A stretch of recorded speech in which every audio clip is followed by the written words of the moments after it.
Adoração.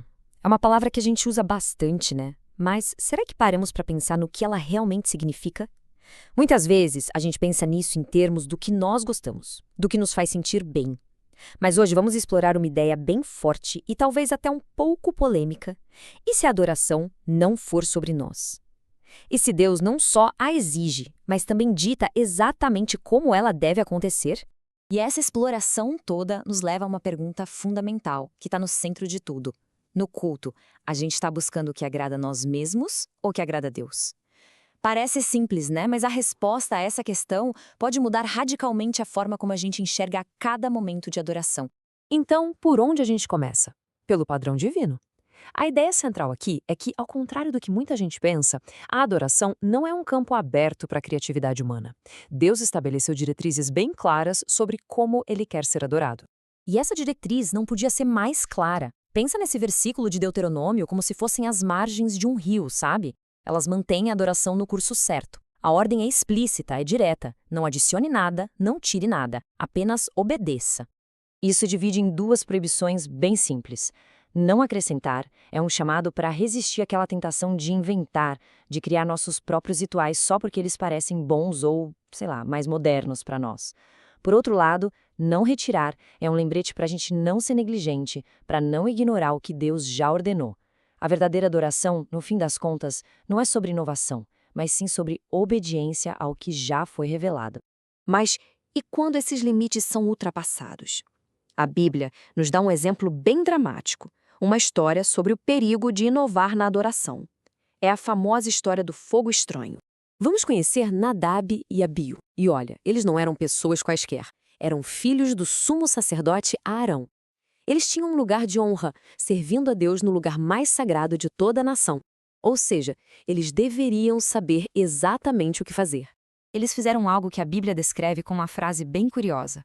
Ofereceram fogo estranho. O que será que isso quer dizer? O que poderia ser tão estranho a ponto de ser registrado desse jeito? E aqui está o ponto crucial da história. O problema do tal fogo estranho não é que fosse algo maligno ou profano. O problema era muito mais simples e, ao mesmo tempo, muito mais profundo. Era diferente do que ele lhes havia ordenado. A questão não era a intenção deles, mas a desobediência. Eles fizeram algo que Deus simplesmente não pediu. A consequência foi terrível e imediata. Fogo saiu da presença de Deus e os consumiu. É uma imagem chocante, eu sei, mas que deixa uma mensagem muito clara. Deus leva a sério a forma como é adorado. A santidade dele não pode ser tratada de qualquer jeito. Se o erro de Nadab e Abiú foi uma inovação, sim, direta, existe um perigo talvez ainda mais sutil e comum: a armadilha cultural. É quando, em vez de inventar algo do zero, a gente simplesmente adapta a adoração para que ela se pareça com o que está em alta ao nosso redor. Para a gente entender isso melhor, vamos dar uma olhada na história do rei Acaz. Tudo começa com uma viagem diplomática a Damasco. Lá, no meio de uma cultura estrangeira, algo chama a atenção dele. Um altar diferente, imponente, talvez mais moderno aos olhos dele.